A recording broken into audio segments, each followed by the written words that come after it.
Facebook ও ইনস্টাগ্রামের ব্যবহার পদ্ধতি।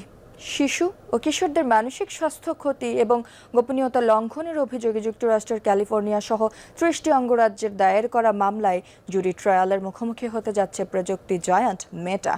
মামলায় $1 ট্রিলিয়ন বেশি ক্ষতিপূরণের পাশাপাশি প্ল্যাটফর্মে বড় ধরনের পরিবর্তনের দাবি জানানো হয়েছে।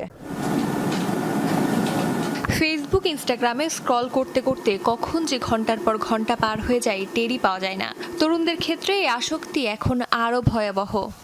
শিশু কিশোরদের ক্ষতি করার অভিযোগে এবার বড় আইনি চ্যালেঞ্জের মুখে মেটার বিরুদ্ধে মামলা করেছে যুক্তরাষ্ট্রের ৩০টি অঙ্গরাজ্য। অভিযোগ, তরুণদের আকৃষ্ট করে প্ল্যাটফর্মে ধরে রাখতে নানা ফিচার ও অ্যালগরিদম ব্যবহার করছে প্রতিষ্ঠানটি। এই মামলায় মেটা হারলে পরিবর্তন আসতে পারে ফেসবুক ইনস্টাগ্রামে। অভিযোগকারীদের দাবি, 18 বছরের কম বয়সীদের জন্য বন্ধ করতে হবে লাইক কাউন্ট, বাদ দিতে হবে ইনফিনিটি স্ক্রল। এছাড়া চেহারা বদলে দেওয়া অনেক ফিল্টার সরিয়ে ফেলা, ভিডিওর অটোপ্লে বন্ধ করা এবং একাধিক অ্যাকাউন্ট খোলার সুযোগ সীমিত করার দাবিও রয়েছে। পাশাপাশি কিশোরদের অ্যাকাউন্ট খোলার ক্ষেত্রে থাকতে হবে অভিভাবকদের সম্মতি। অঙ্গরাজ্যগুলোর অভিযোগ, এসব ফিচার ব্যবহারকারীদের আরও বেশি সময় প্ল্যাটফর্মে ধরে রাখার জন্যই তৈরি করা হয়েছে। এমনকি বারবার নোটিফিকেশন পাঠিয়ে তরুণদের অ্যাপে ফিরিয়ে আনা হয় বলে দাবি তাদের। আর সবচেয়ে বেশি আলোচনায় এসেছে লাইক।